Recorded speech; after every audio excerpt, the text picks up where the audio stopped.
So say you do have a property that you have conservatively estimated is worth, I don't know, 100,000 bucks. Does that mean when it comes time to sell with an agent, they're listing it at $100,000? Or is it like discounted at all from that? And then do you ever offer seller financing with this stuff? Or is it just cash? Yeah. So at first, in this market, it depends when you're listening to this podcast, right? But in this market in December of 2021, we're in a seller's market. The pros and cons of that are the cons are when you're sending mail, it's a little harder to get a deal because their property values are going up. The property tax bill they're getting is bigger. They see houses going up. Everybody knows their property's worth a little more. They might view it as more of an asset than a liability, like they did even 2-3 years ago. But the flip side of that coin is if you're able to get an acquisition, the disposition is much easier. You don't have to market as hard or as heavy as we did our first, years 1 to 5, let's say, right? So that's the good thing of being in the seller's market. They're selling quicker. So right now, we're listing at almost full market value, 98%, right? We just want to be right under maybe, 2 to 5% under full market value we're currently listing for. And that might change. Like I say, if the market changes, we'll adjust.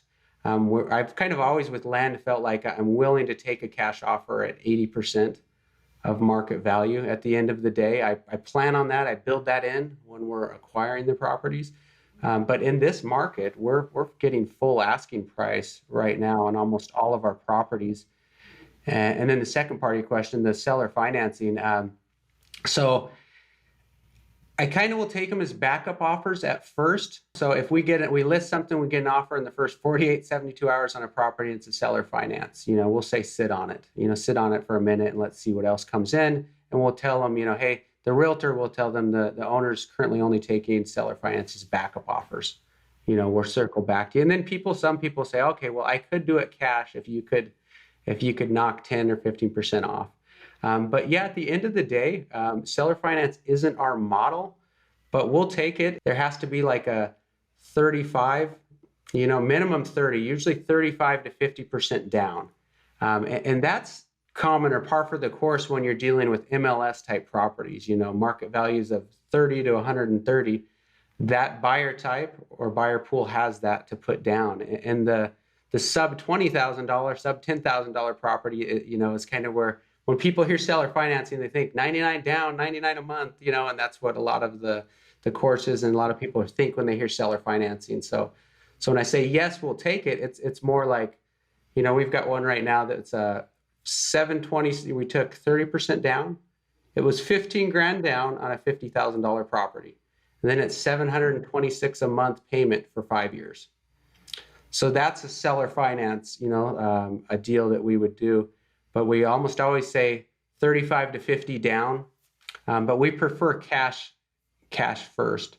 Does ROI matter at all? Like, is that even something you're looking at, or is it more just like dollars in, dollars out? ROI doesn't, like you said, we like to have a multiple. We like to double our money. But, if you start running financials on seller financing on not the cheaper stuff, but on property values, 30,000 to 80,000. That's kind of our sweet spot. We pull data, 25 or 30 up to 180 in market value when we pull our lists. But the reality is our sweet spot, the bulk of our sales is somewhere between, $40,000 and $80,000. That seems to be where people kind of, the buyer pool really contracts or shrinks when you get north of 100,000. So for us, we do like a multiple. Yeah, I like to double our money. But when you start looking at a note that's 5 to 10 years long and it's 10% interest, on a $50,000 or $70,000 property, the interest income alone is a lot over the years. So it's a whole different story than the seller financing, 0% interest, 99 bucks a month, 99 down type thing.